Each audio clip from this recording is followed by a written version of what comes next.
গুলিতে ঝাঁঝরা হয়ে গেল সেনা, চলল পাল্টা গুলি, নিহত 24 জঙ্গি। পাকিস্তানের অন্দরে এখন যুদ্ধ পরিস্থিতি। শুক্রবার পাকিস্তানি সেনাদের লক্ষ্য করে হামলা চালালো একদল সন্ত্রাসবাদী। তার জেরেই দেশের অন্দরে ছড়িয়েছে উত্তেজনা।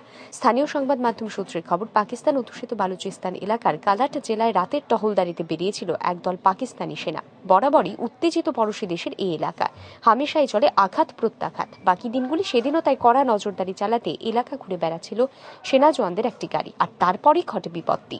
হঠাৎ রাস্তা বন্ধ করে দেয় একদল সন্ত্রাসবাদী, আর তারপরই চলে পরপর গুলি। ঠাউর করে উঠতে দেরি করে ফেলে সে দেশের সেনা। জঙ্গিদের গুলি খেয়ে প্রাণ যায় 18 জন সেনার, চলে পাল্টা গুলিও, নিহত হয় 24 জঙ্গি। পাকিস্তানি সেনা সূত্রের খবর, মধ্যরাতে সেনা জওয়ানদের লক্ষ্য করে গুলি চালায় বালুচ জঙ্গিরা।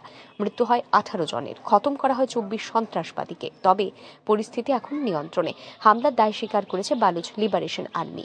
উল্লেখ্য, পাকিস্তান বালুচ প্রদেশকে আলাদা করার দাবিতে সোচ্চার এই জঙ্গি গোষ্ঠী। বিগত কয়েক বছর ওই এলাকায় নিজেদের কার্যকলাপ আরও বাড়িয়েছে তারা। ওয়াকিবহল মহলের দাবি, গত কয়েক বছরে বালুচিস্তানের বুকে এই জঙ্গি গোষ্ঠীর তৈরি হওয়া বাড়বাড়ন্তের নেপথ্যে হাত রয়েছে তালিবান শাসিত আফগানিস্তানের। তাদের একটি জঙ্গি গোষ্ঠী তেহরিক-ই তালিবান পাকিস্তানের হাত ধরে নতুন করে ফুলে ফেঁপে উঠেছে এই বালুচ সন্ত্রাসবাদীরা। তার ফলাফলই এই আক্রমণ। ব্যুরো রিপোর্ট, আর ই নিউজ।